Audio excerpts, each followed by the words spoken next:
Careful. Now, she must be very careful.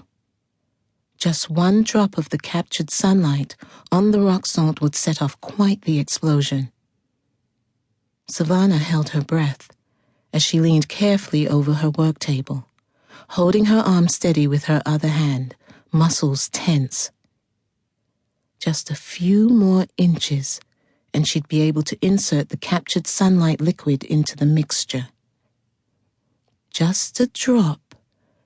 Just one. The sudden noise and the absolute stillness of her workroom sounded like a war drum going off. She started, the vial in her hand twitching at just the wrong moment, and a drop landed, exactly where it should not have. Sevana had just enough time to dive for the floor before the liquid dissolved into the salt and set off a spectacular explosion that set fire to everything within reach. I can't lay on the floor, she realized in panic, and rolled back to her feet. If that fire reached certain areas of the room, areas that held volatile and flammable things, then the whole room would go up like a volcanic eruption. Sevana scrambled towards the first tool that she could reach. It wasn't a water or fire-reducing wonder she wanted, but a stasis crystal. Close enough to do the job. She snatched it off the table and quickly commanded, Zod Nefole! Everything in the room, including the flames that had been licking their way across her work table, froze. Breathing hard, she looked around to see what damage had been done. The bookshelves lining either end of the room hadn't been touched, so her reference books were safe.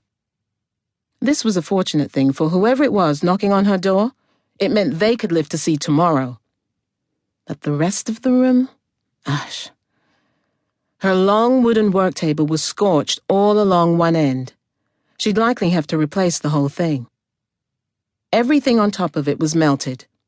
Not one flask, wand, or ingredient was still usable. The stone grinders were questionable, covered in soot as they were. Even the workbench along the back wall was a little scorched along the edges. She couldn't claim to be in better shape either. Despite having dove to the floor, some of the flames had still reached her. She could taste soot in her mouth, so her face likely had smears of it. The back of her hand certainly did. When she looked down at herself, she noted in disapproval that her white shirt looked gray, and the buckskin pants she wore were streaked with black. For that matter, she sniffed the air around her. Could that be? Yes, it was. The smell of melted hair. Even her hair had been burned. I take it back. Whoever that is has to die. Sevana released the crystal, letting it hover in midair, and spun for the door. Big must have sensed her mood as he rearranged the tunnels for her with a low, grating noise so that she had direct access to the main door. Whoever had come knocking, aside from having a short life expectancy, must have been a friend to get this far without Big stopping them. Friend or foe, it didn't matter. They still needed to be killed. She reached the door, grabbed the wooden latch, and yanked it open. Her visitor held his hand raised, as if poised to knock again. At the murderous look on her face, he cautiously backed up a pace, eyes taking her in from head to toe.